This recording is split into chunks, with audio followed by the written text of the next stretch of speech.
pelo celular, algo inédito, também concordaram com Fachin os ministros Rosa Weber, Carmen Lúcia, Dias Toffoli, Gilmar Mendes, Ricardo Lewandowski, Luiz Roberto Barroso e Alexandre de Moraes. O último a votar, o ministro Luiz Fux, acompanhou o voto de Nunes Marques. Ele reiterou que a decisão do plenário não acaba com a Lava Jato e que a determinação se refere a casos específicos da operação. Estamos julgando o habeas corpus. E essa aferição ou não da conexão probatória é extremamente complexa. Então, é absolutamente inviável o oferecimento de um habeas corpus para analisar fatos e provas e verificar se há ou não conexão probatória. E conjurando, mais uma vez, o risco de efeitos sistêmicos, conjurando mais uma vez a ideia de que essa decisão acaba com a Operação Lava Jato, que não acaba. Além de Fux e Nunes Marques, Marco Aurélio Melo também votou contra a suspensão das condenações.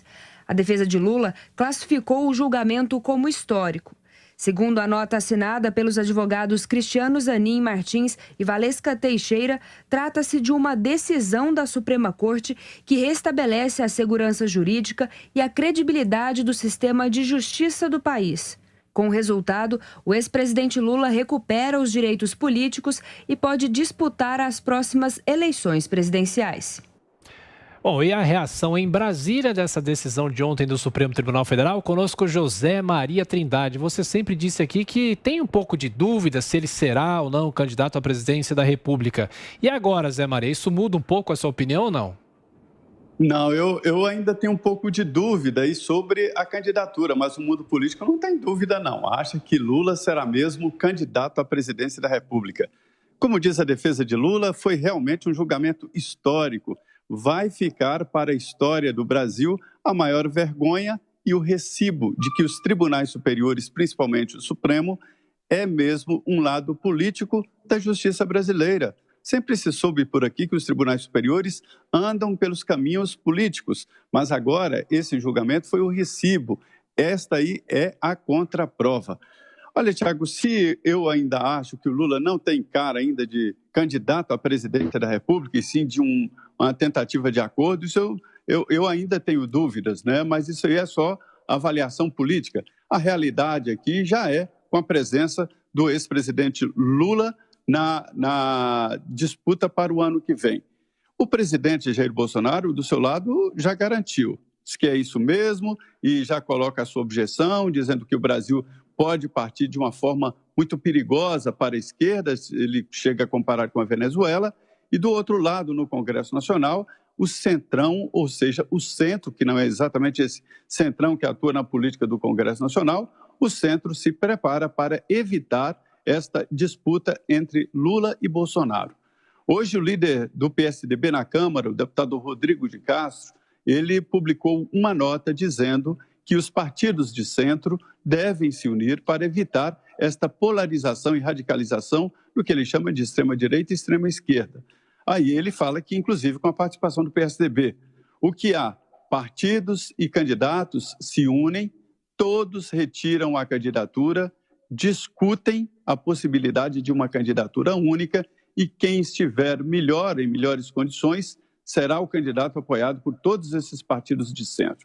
Essa é a engenharia política, tipo o Highlander, aquele filme onde só pode existir um, e os candidatos iriam caindo um a um. Esta é a ideia, esta é a teoria. Difícil é colocar em prática tantos egos assim que não dá para reunir numa sala, mesmo que seja uma sala grande. Ego é um tipo de coisa que ocupa muito espaço. É verdade. Zé Maria, ontem na live, o presidente da República, Jair Bolsonaro, falou sobre essa decisão do Supremo. A gente acompanha. Eu não quero aqui me antecipar, falar o que eu acho sobre isso aí. Só digo uma coisa, só Deus me tira da cadeira presidencial. E me tira, obviamente, tirando a minha vida.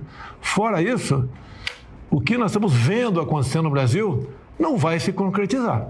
Mas não vai mesmo. Não vai mesmo. Essa daí fala sobre a possibilidade de impeachment, né? Que ele continua reagindo em relação a isso, Zé Maria. E essa decisão da ministra Carmen Lúcia para que a mesa da Câmara se posicione em relação a impeachment, isso pode acontecer? O que vai acontecer efetivamente? Ela deu até prazo, 5 dias. Na verdade, é uma praxe, né? A ministra Carmen Lúcia está decidida a levar em frente o julgamento, ela não tem outra opção. E ela pede o posicionamento do Ministério Público e, do outro lado, a parte afetada, que é o presidente da Câmara. É uma ação que eu acho, inclusive, que faz sentido. Veja bem, os presidentes da Câmara e Senado se deram poderes que eu não considero que a Constituição garante, que é de interromper um processo.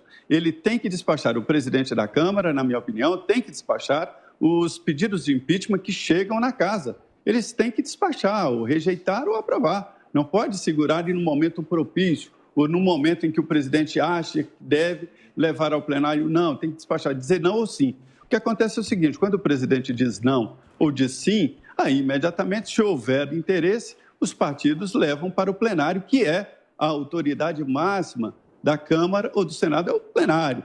Da mesma forma, o presidente do Senado não tem a autoridade de segurar um processo de impeachment de ministro do Supremo. Ele tem que despachar, dizer sim ou não, e o plenário é que vai confirmar ou não essa decisão da mesa. A ordem primeiro lugar, é o plenário que decide. Segundo, a mesa diretora, que é a reunião de secretários, primeiro secretário, segundo secretário, quarto secretário e tal, aí a mesa. E depois o presidente, é por esta ordem de importância. Está invertida. Então, o que está acontecendo?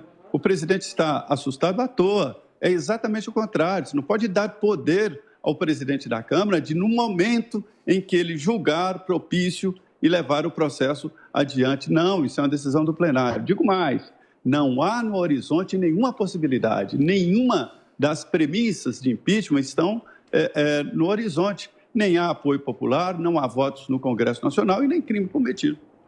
Mas o que acontece? Será